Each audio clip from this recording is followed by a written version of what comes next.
y al polvo volverás. ¿Entendió? Entonces, cuando la persona muere, sale el aliento de vida, y el cuerpo cae y vuelve a ser polvo. Y allí en Eclesiastés la Biblia es clara. Los vivos saben que han de morir, pero los muertos no saben cosa alguna. ¿Entendió? Cuando una persona está muerta ahí, todos lloramos porque nosotros sentimos tristeza por aquella persona. Es una separación definitiva.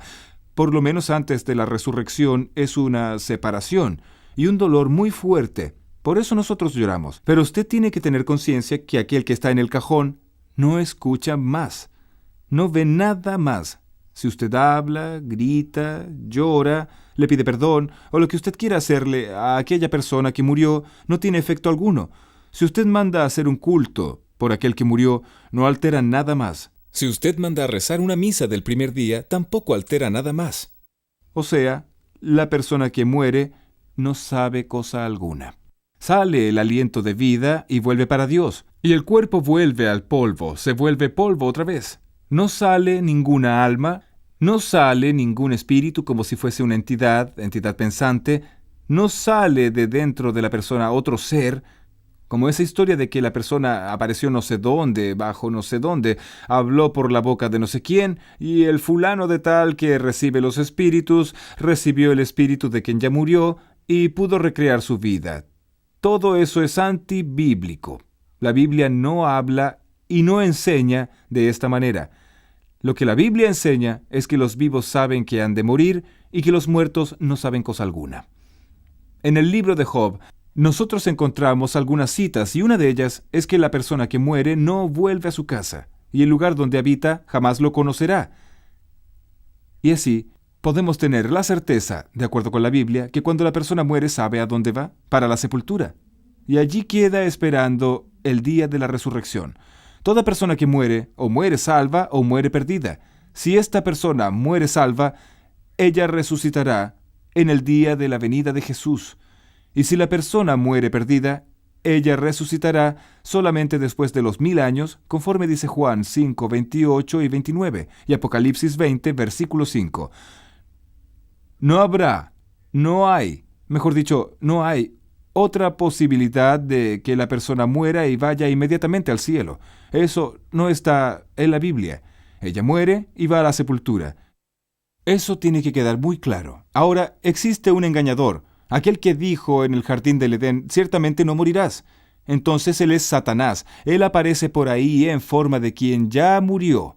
Conforme dice 2 de Corintios 11, versículos 13, 14 y 15, dice que él es capaz hasta de transformarse en ángel de luz. Es por eso que algunas personas ven a alguien que ya murió, pero no es la persona que murió, porque aquel que murió no vuelve.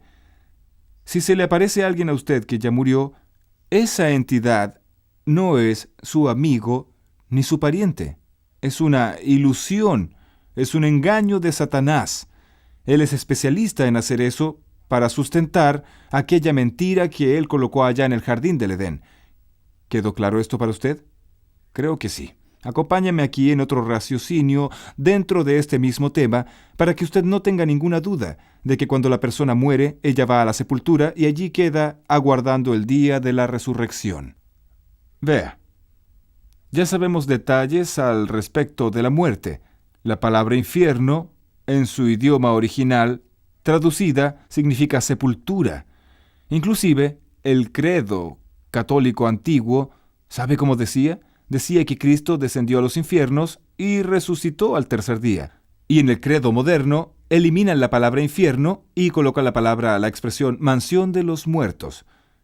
Y ahí está claro también de qué infierno puede ser traducido como sepultura. ¿Está bien? Ahora vea, cuando una persona muere, sale el aliento y el cuerpo vuelve al polvo como era. ¿Entiende? Dios dijo, ciertamente morirás.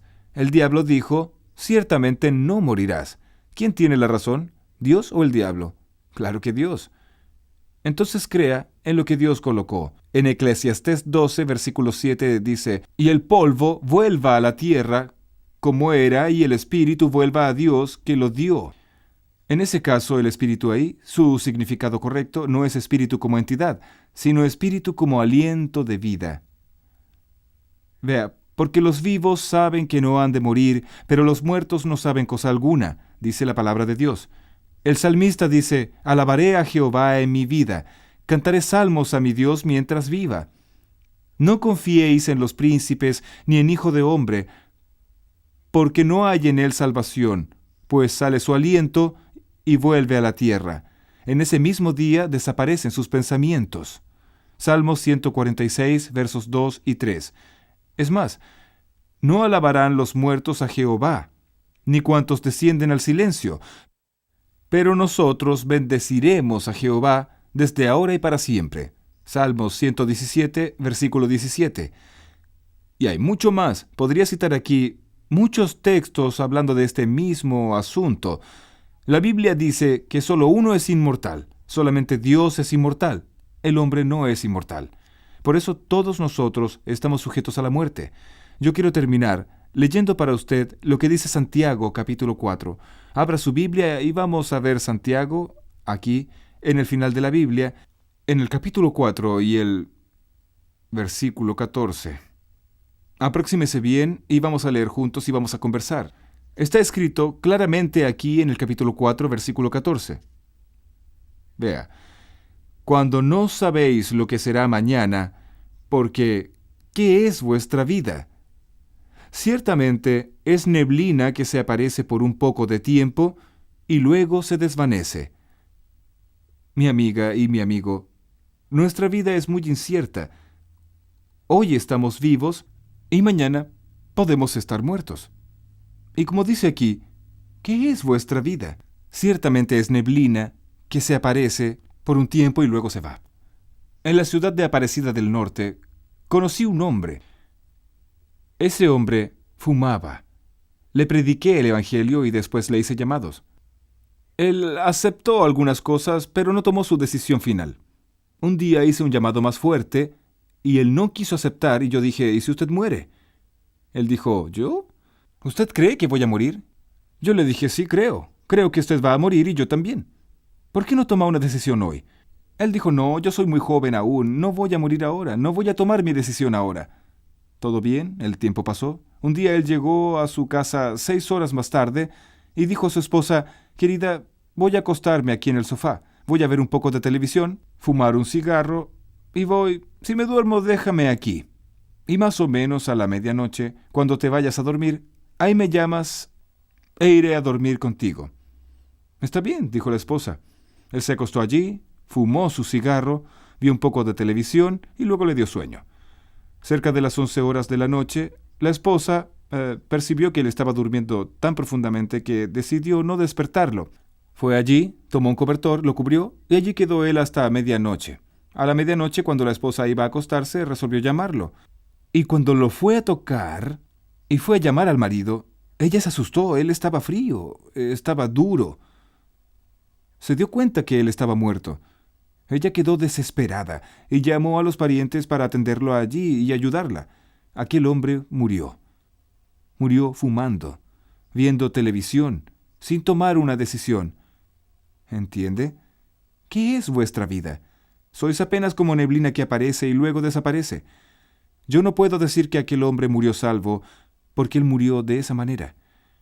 Pero usted, que está vivo, y yo también, ¿por qué no tomamos una actitud hoy?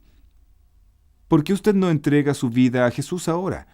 Usted, que tiene esta gran oportunidad hoy, ¿usted quiere entregarse a Jesús? ¿Quiere vivir hoy una vida nueva? ¿Quiere tener la certeza de la salvación estando vivo o estando muerto? ¿Quiere tener esta certeza? Entonces cierre sus ojos y vamos a orar. Oh Dios querido y todopoderoso, gracias porque Jesús murió en nuestro lugar y nos dio la certeza de la resurrección. En breve, cuando Jesús vuelva, todos aquellos que murieron en Cristo resucitarán. Bendice a cada uno de nosotros para que estemos firmes en la fe y así podamos ganar la vida eterna. Líbranos de los engaños y prepáranos para ser fieles a tu palabra. En el nombre del Señor Jesús. Amén.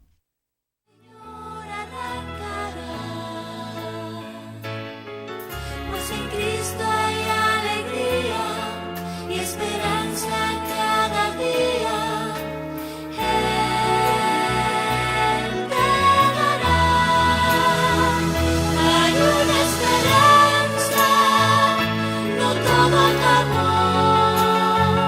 porque la muerte vencido está.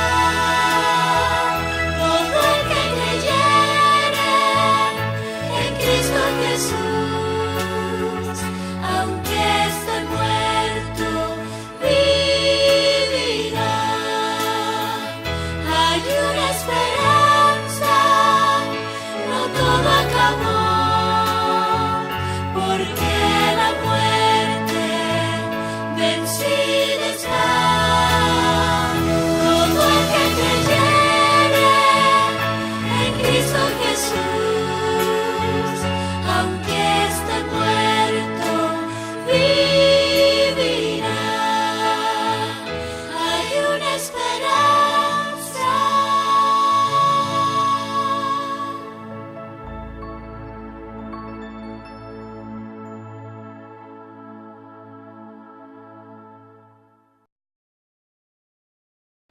Hola, ¿todo bien? Hoy vamos a estudiar sobre el tema decisión. Sabe, en la vida todos nosotros tenemos que tomar decisiones.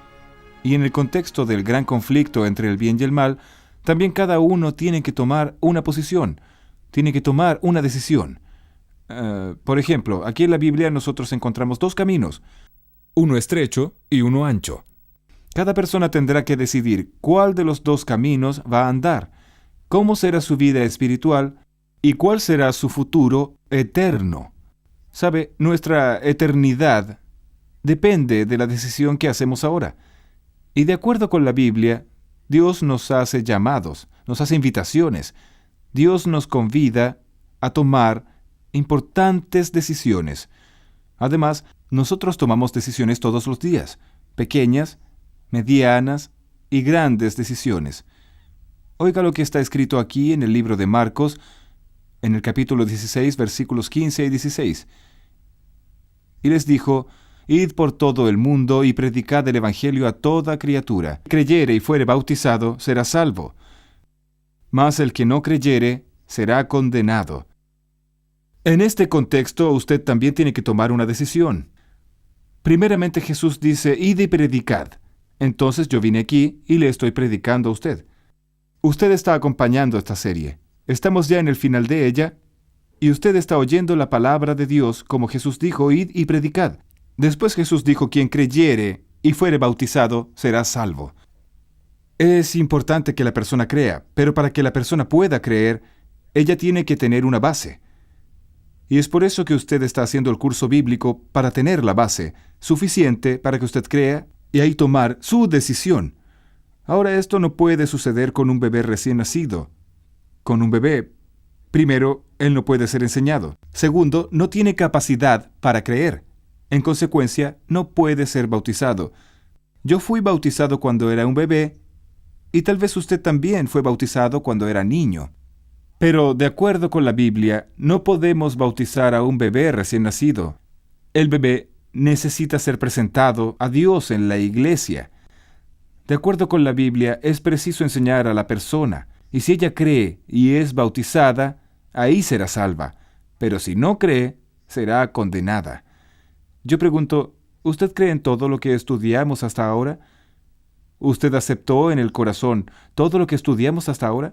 Entonces, si usted cree, solo le falta una cosa: ser bautizado. Y usted puede ahora comenzar a pensar en su bautismo, y usted puede buscar un instructor bíblico, un pastor o un amigo del pequeño grupo, y usted puede decir: yo quiero ser bautizado. Por favor, dígame lo que tengo que hacer. Y con certeza, esta está siendo o será su decisión más importante, su entrega total a Jesús. Entonces el bautismo es cuestión de vida o muerte. Jesús dijo: quien creyere y fuere bautizado será salvo. Quien no quiera creer será condenado. La palabra bautismo viene del griego baptizo, que quiere decir zambullir o sumergir. Este es el significado de la palabra bautismo. Ahora, ¿qué significa la ceremonia bautismal? El acto bautismal significa ¿qué? Acompáñeme y vamos a analizar juntos el significado de la ceremonia, del acto bautismal, que es algo extraordinario, capaz de conmover hasta el mismo cielo y a los ángeles. Entonces venga conmigo. Bautismo. ¿Qué significa esta ceremonia? Vamos a abrir la Biblia en el libro de Romanos. Romanos capítulo 6, versículos 3 y 4. ¿Está bien aquí? Vea. ¿O no sabéis que todos los que hemos sido bautizados en Cristo Jesús hemos sido bautizados en su muerte? Porque somos sepultados juntamente con Él para muerte por el bautismo, a fin de que, como Cristo resucitó de los muertos por la gloria del Padre, así también nosotros andemos en vida nueva. ¿Vio? El bautismo significa 3 cosas. Significa muerte, sepultura y resurrección. ¿Eso le recuerda alguna cosa? Claro que sí. Recuerda lo que sucedió con Jesús en la cruz. Jesús murió, fue sepultado y resucitó.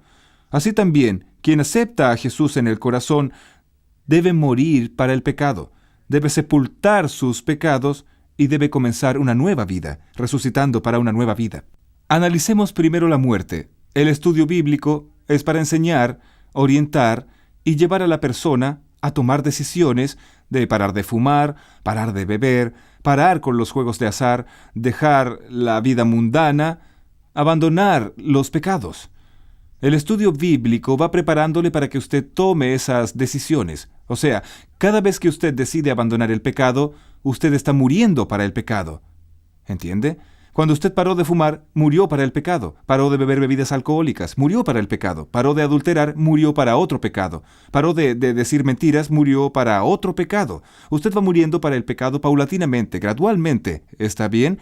Ahí llegó el punto en que usted murió para el pecado. Decidió abandonar el pecado. Yo me refiero a los actos pecaminosos. Usted tomó esa decisión. Ahora que usted murió para el pecado, ¿qué es lo que se hace con alguien que muere? ¿Qué se hace con un difunto? Usted sabe, ¿no? Murió, se entierra, se sepulta. El acto bautismal, cuando la persona entra en el bautisterio para ser bautizada, aquel acto es el acto del sepultamiento, porque antes usted ya murió para el pecado. Ahora es el entierro de toda la vieja vida de pecado. Y ahí, cuando el pastor le saca a usted del agua, usted estará resucitando para una nueva vida. Amén.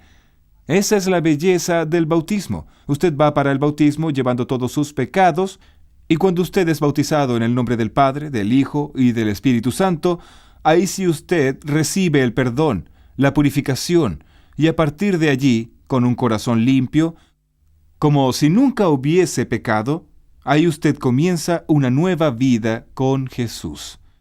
¿Sabe? Una vez una persona me dijo: pastor, me gustaría comenzar todo de nuevo, pero yo quisiera comenzar de nuevo con la experiencia que tengo hoy. Y si yo pudiera comenzar todo de nuevo, yo no cometería los mismos errores que cometí hasta hoy. Yo le dije a esa persona: usted podrá comenzar todo de nuevo. Es más, sí, usted puede comenzar todo de nuevo. Y esto es posible en la hora del bautismo. El bautismo es justamente este divisor de aguas. El que vino antes queda en el pasado, en el olvido, porque por la sangre de Jesús, por la gracia de Dios, usted recibe el perdón, y cuando sale de allí, usted sale para una nueva vida, para comenzar todo de nuevo. ¿No es maravilloso? Es maravilloso. ¿Y por qué usted tiene que ser bautizado en el nombre del Padre, del Hijo y del Espíritu Santo? Hay una polémica que dice que se debe bautizar solo en el nombre de Jesús. Esa idea está equivocada. El bautismo debe ser en el nombre del Padre, de Dios, en el nombre del Hijo, Jesús, y en nombre del Espíritu Santo. ¿Por qué? Porque el Espíritu Santo es aquel que le encuentra a usted en la decadencia espiritual, en el lodo del pecado, en la ignorancia, en la duda. Él le encuentra a usted perdido. Él toca su corazón, Él abre su mente, Él le lleva al estudio bíblico, Él le lleva a tomar decisiones y Él le lleva a Jesús. Ahí Jesús le toma a usted y le justifica por la justicia de Él, y le bendice e intercede por usted diariamente, porque fue Él el que murió por usted. Y ahí Jesús le presenta al Padre, de manera que un día usted vuelva a reflejar la imagen y la semejanza de Dios. Por eso el bautismo es en el nombre del Padre, en el nombre del Hijo y en el nombre del Espíritu Santo. Por esa razón. Así, el bautismo es una bendición. Jesús en cierta ocasión conversó con un hombre llamado Nicodemo. Nicodemo fue a hacerle una pregunta a Jesús, y la pregunta de Nicodemo fue: Señor, ¿qué debo hacer para ser salvo? La verdad, Nicodemo no usó esas palabras, pero su corazón decía exactamente esas palabras. Vea, había un hombre de los fariseos que se llamaba Nicodemo, un principal entre los judíos. Este vio a Jesús de noche y le dijo: Rabí, sabemos que has venido de Dios como maestro, porque nadie puede hacer estas señales que tú haces si no está Dios en él. Respondió Jesús y le dijo: de cierto te digo, que el que no naciere de nuevo no puede ver el reino de Dios. Nicodemo le dijo: ¿Cómo puede un hombre nacer siendo viejo? ¿Puede acaso entrar por segunda vez en el vientre de su madre y nacer? Respondió Jesús: de cierto te digo, que el que no naciere de agua y del Espíritu no puede entrar en el reino de Dios. Esto está en Juan capítulo 3 del 1 al 5. Usted percibió que Jesús fue categórico. Mira, Nicodemo, si tú no naces de nuevo, no puedes ver el reino de Dios. Después Jesús fue más enfático y dice: quien no nace del agua y del Espíritu no puede entrar en el reino de Dios. Yo le pregunto a usted, ¿usted quiere entrar en el reino de Dios? Entonces diga en voz alta, diga: sí, yo quiero. Si usted quiere entrar en el reino de Dios, usted necesita nacer de nuevo, de agua y del Espíritu. El agua es el bautismo, y el Espíritu es una nueva vida por el poder del Espíritu Santo. Es eso. Esta debe ser su decisión. Esta debe ser mi decisión. Esta debe ser nuestra decisión. Usted debe preguntarse: pastor, yo ya fui bautizado en otra iglesia. Ya me bauticé en las aguas, en el nombre del Padre, del Hijo y del Espíritu Santo. Y ahí, piense bien. ¿Quién era Nicodemo? Nicodemo era un líder religioso. Y Jesús le dijo a él: tienes que nacer de nuevo. ¿Sabe, mi hermano? Si el bautismo es muerte para el pecado, yo pregunto: ¿qué es el pecado? Pecado es la transgresión de la ley. Primera de Juan 3, verso 4. Si usted ya se bautizó, pero en una iglesia que no acepta la ley de Dios, no acepta los 10 mandamientos, entonces usted no murió para el pecado. Y si usted no murió para el pecado, no podría haber sido sepultado en las aguas, porque si alguien sepulta a una persona que no murió, sucede un asesinato espiritual. Es preciso entonces morir para el pecado, o sea, aprender la verdad sobre los 10 mandamientos. Ahí sí usted sabe la verdad, muere para el pecado, entonces la persona que murió puede ser sepultada. Si usted fue bautizada en una iglesia que no acepta los 10 mandamientos, quiero decirle ahora, en el nombre de Jesús, es necesario que usted nazca de nuevo. O sea, usted necesita ser bautizado. Y si usted un día se bautizó y abandonó la fe, abandonó la iglesia y volvió al pecado, y ahora usted está volviendo a los brazos de Jesús, yo le digo, en el nombre de Jesús, es necesario que nazca de nuevo. Usted precisa hacer el arreglo con Dios y ser rebautizado para comenzar hoy mismo una nueva vida. Así, el bautismo trae alegría, alegría para nosotros y alegría para Dios también. Ve ahora la parte final del estudio. Acompáñeme. Yo le invito a usted a abrir su Biblia ahora y analizar Lucas capítulo 15. Veamos, Lucas capítulo 15. Y nosotros vamos a ver el versículo 7 de Lucas 15. Está justo aquí, Lucas capítulo 15, versículo 7. ¿Lo encontró? Ve allí. Dice así: os digo que así habrá más gozo en el cielo por un pecador que se arrepiente que por 99 justos que no necesitan de arrepentimiento. ¿Vio? La palabra de Dios dice que hay alegría por un pecador que se arrepiente. ¿Sabe por qué Dios hace una fiesta en el cielo? Porque la sangre de Jesús fue derramada en la cruz por usted. Cuando usted lo acepta, se entrega, toma esta decisión. Entonces queda claro que en el gran conflicto, su decisión fue al lado de Jesús. Es por eso que habrá una fiesta entre los ángeles y en la iglesia en que usted será bautizado. También habrá una fiesta. Solamente una persona queda triste cuando usted toma la decisión por el bautismo: el diablo, Satanás. Pero nosotros no queremos nada con él. Además, él está expulsado en el nombre de Jesús. Ahora, su decisión es fundamental. Tal vez en su cabeza hoy quede una duda. Tal vez usted piense, ¿voy a bautizarme o no? ¿Voy o no voy? Y puede ser que tenga alguien hablando en su cabeza e intentando desanimarle, intentando alejarlo de esa decisión. Cuidado, Satanás usa personas. Satanás usa hasta líderes religiosos.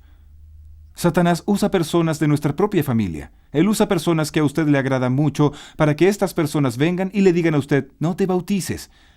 Quiero decir que esta voz no es la voz de Dios. Dios le está llamando a usted. Él dice, venid a mí todos los que estén cansados y cargados, y yo os haré descansar. Él dice también, he aquí, yo estoy a la puerta y llamo. Si alguno oye mi voz y abre la puerta, entraré a él y cenaré con él y él conmigo. Y dice además, si hoy tú oyeres mi voz, no endurezcas tu corazón.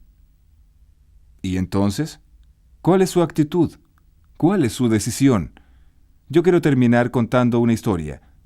Una historia muy interesante. Acompáñeme en esta historia.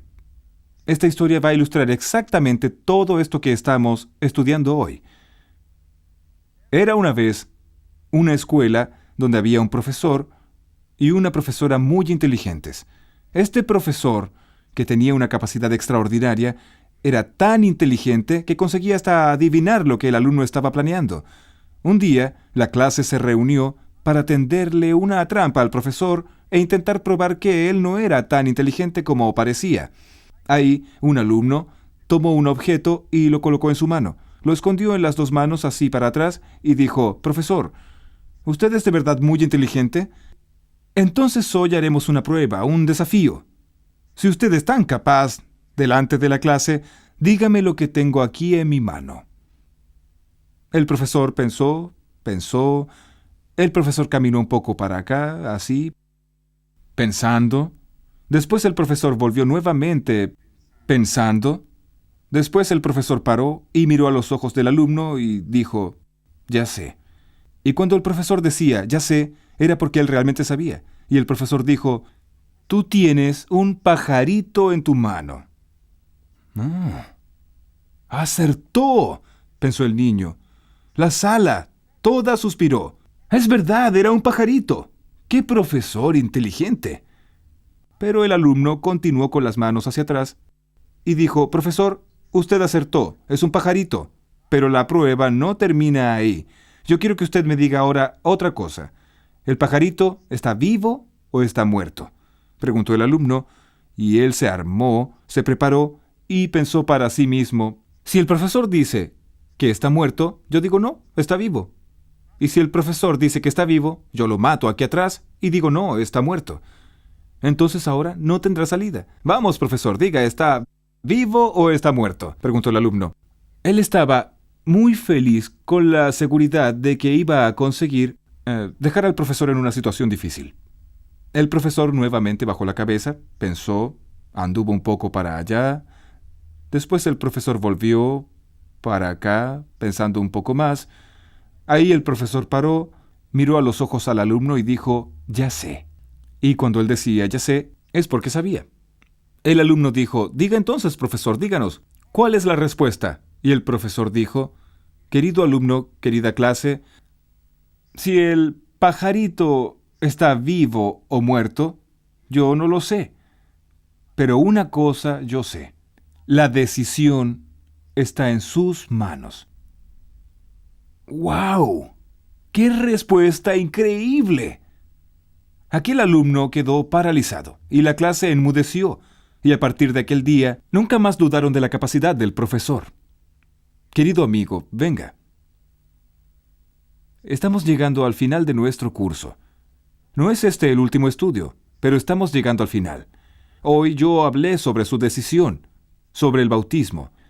¿Sabe? Si usted se va a bautizar o no, yo no lo sé. Si usted va para el cielo o va para el infierno, yo tampoco sé. Si usted va a aceptar la verdad o va a rechazarla, yo tampoco sé.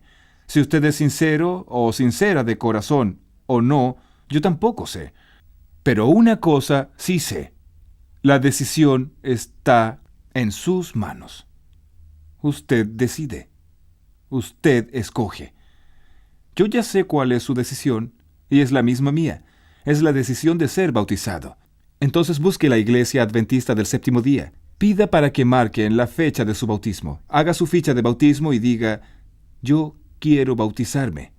Y habrá una fiesta en el cielo, y habrá una fiesta en la tierra por su decisión. Amén. Yo voy a orar ahora por su decisión. Yo voy a clamar a Dios para que Él le bendiga, porque su decisión fue la mejor de todas. Vamos a arrodillarnos y vamos a hablar con Dios. Oremos.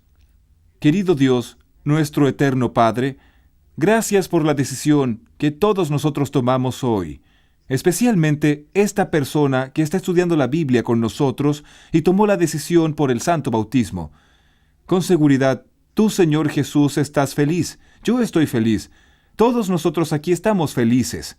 Ahora, querido Padre, escribe el nombre de esta persona en el libro de la vida. Yo te entrego a esta persona en tus manos. En el nombre del Señor Jesús. Amén.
Hola amigos, ¿todo bien?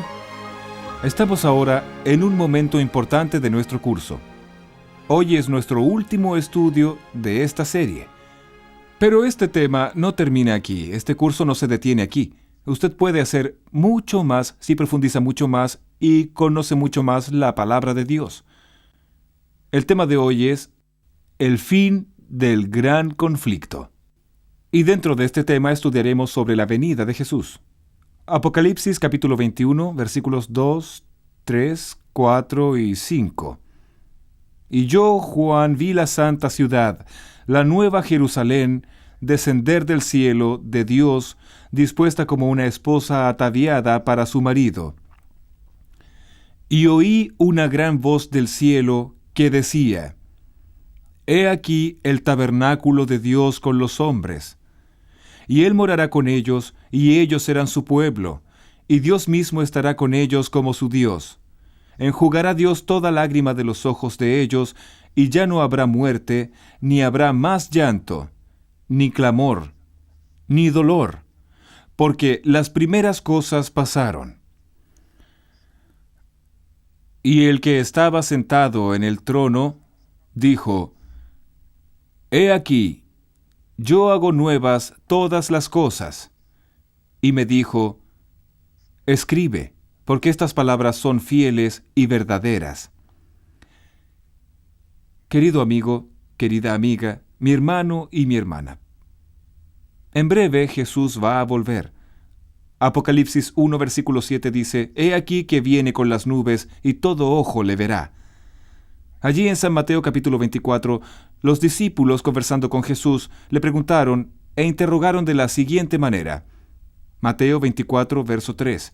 Y estando él sentado en el monte de los olivos, los discípulos se le acercaron aparte, diciendo, Dinos, ¿cuándo serán estas cosas? ¿Y qué señal habrá de tu venida y del fin del siglo? La pregunta aquí envuelve dos cuestiones. La primera es ¿cuándo? Y la segunda, ¿qué señales habrán o habrá? Es lo que veremos ahora. Algunas de estas señales, y también vamos a saber la respuesta de la pregunta ¿cuánto? Esa pregunta involucra tiempo y las señales involucran los acontecimientos. Entonces, por favor, acompáñeme en este raciocinio. La palabra de Dios presenta las preguntas de los discípulos. ¿Cuándo sucederán estas cosas? La primera pregunta es ¿cuándo? Y la respuesta está en el verso 36 de Mateo 24. Jesús respondió claramente, pero del día y la hora nadie sabe, ni aun los ángeles de los cielos, sino solo mi Padre. O sea, el día de la vuelta de Jesús no fue revelado al hombre. El ser humano no sabe, solamente Dios sabe.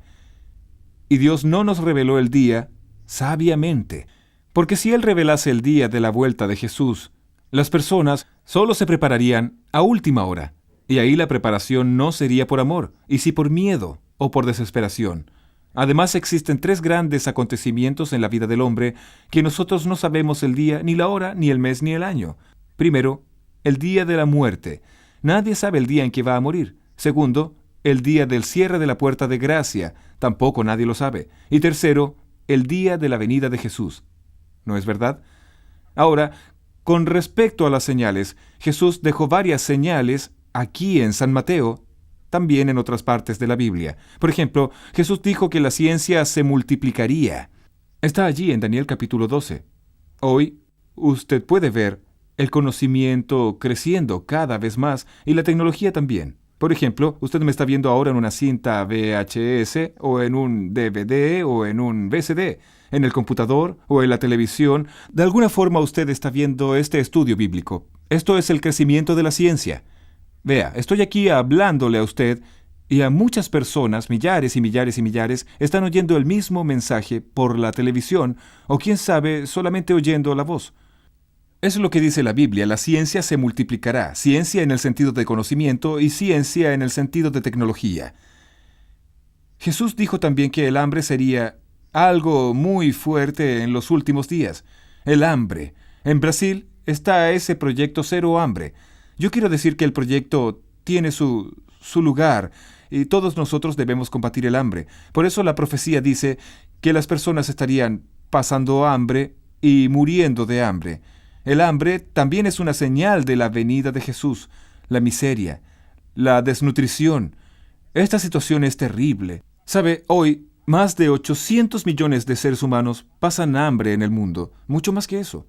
Esta información que estoy dando es una información que ya tiene que ser actualizada. Más de 800 millones de seres humanos pasan hambre en el mundo. Jesús también dijo algo sobre los terremotos. Terremotos en varios lugares. Está aquí en Mateo. Mateo 24, vea. Terremotos en varios lugares. Está escrito aquí, versículo 4, versículo 5, versículo 6, versículo 7 y versículo 8. Hablando de terremotos, el mayor terremoto de la historia sucedió en Lisboa, en cumplimiento de la profecía de Mateo capítulo 24, versículo 29. Y sucedió el más terrible terremoto que ya se registró. Fue el día 1 de noviembre de 1755. Este terremoto se extendió por la mayor parte de Europa, de África y de América.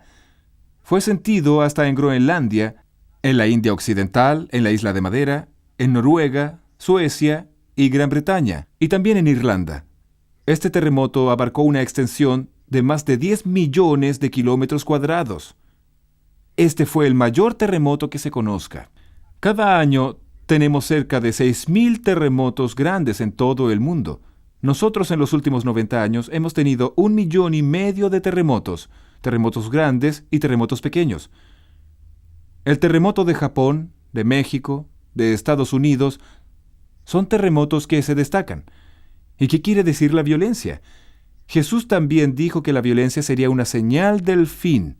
Sería la señal, una de las señales de la venida de Jesús. La violencia en todas sus áreas, las drogas, que son factores de violencia, ¿Y qué decir de las enfermedades, de las pestes?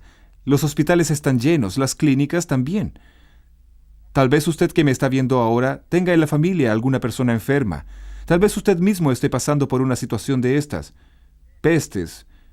Podemos citar aquí el cáncer, el virus del SIDA, la malaria, cóleras, Lyme, virus Marbus, virus Anta, el virus ébola. Enfermedades extrañas, muchas enfermedades. Cada día, varios tipos de cánceres aparecen por ahí. Millares y millones de personas están muriendo cada día. Una de las señales más fuertes de la venida de Jesús es la tibieza. La tibieza, esto tiene que ver con las religiones. Las personas que son religiosas y al mismo tiempo son tibias. Ellos son miembros de la iglesia, pero están más muertas que vivas. Esta tibieza hace que las personas tomen la Biblia, pero no sientan una vibración en el corazón. No tienen alegría en su vida. No vibran con la palabra de Dios. Hay mucha gente que se hacen llamar cristianos, pero ya murieron hace tiempo. Y si usted que me está viendo está espiritualmente muerto, despierta, amigo. Jesús puede resucitarte hoy. Despierta luego, porque Jesús está volviendo y usted necesita estar preparado para ese gran día. ¿Concuerda conmigo? La tibieza está en Apocalipsis 3, que ni eres frío ni caliente, eres tibio. Esto es una señal de la vuelta de Cristo. Y aún más, en Mateo capítulo 24, versículo 24 leemos, porque se levantarán falsos cristos y falsos profetas, y harán grandes señales y prodigios, de tal manera que engañarán, si fuere posible, aún a los escogidos. ¿Sabe? De vez en cuando aparece alguien en Estados Unidos, en Brasil, personas ahí con barba larga, cabellos largos, diciendo, yo soy Cristo, y no sé qué. Vea usted qué cómico. Esos hombres ni siquiera conocen la Biblia. Están diciendo ahí, por ahí, que son Cristo, y esto y aquello, y hay otros ahí que son falsos profetas, que usan la Biblia para engañar a las personas, para sacar dinero de las personas, para explotar a las personas. Está lleno de falsos profetas. Tenga cuidado con esas personas. Siga lo que dice la Biblia, no siga al hombre, porque dijo Jesús, maldito aquel que confía en el hombre. Jeremías 17, versículo 5. Son señales del fin de los tiempos. Surgirán falsos profetas, falsos cristos, haciendo prodigios y milagros para engañar a las personas. La otra señal de la venida de Cristo fue el oscurecimiento del sol y la luna, que se dio en el día 19 de mayo de 1780. El sol oscureció en pleno día y la luna apareció de color rojo como sangre. La otra señal es la caída de las estrellas, conforme dice Mateo 24, versículo 29. Eso sucedió un día 13 de noviembre de 1833. Esto ocurrió en Estados Unidos de América y también en Europa y en varios lugares del mundo. Las estrellas comenzaron a caer cerca de las 11:30 de la noche, estrellas candentes, meteoritos, en gran cantidad, como si fuera el fin del mundo. Pero no era una señal más de la venida de Jesús. Guerras y rumores de guerras. En la Primera Guerra Mundial, 20 millones de personas murieron. En la Segunda Guerra Mundial, 50 millones de personas murieron. Además está el conflicto de Corea, la guerra de Vietnam, la guerra entre Irán e Irak, la guerra en Indochina, de Argelia, de Bosnia, la guerra de las Malvinas, la guerra de Afganistán y la más reciente entre Estados Unidos e Irak. Ese problema del terrorismo, guerras y rumores de guerras. El siglo XX fue el más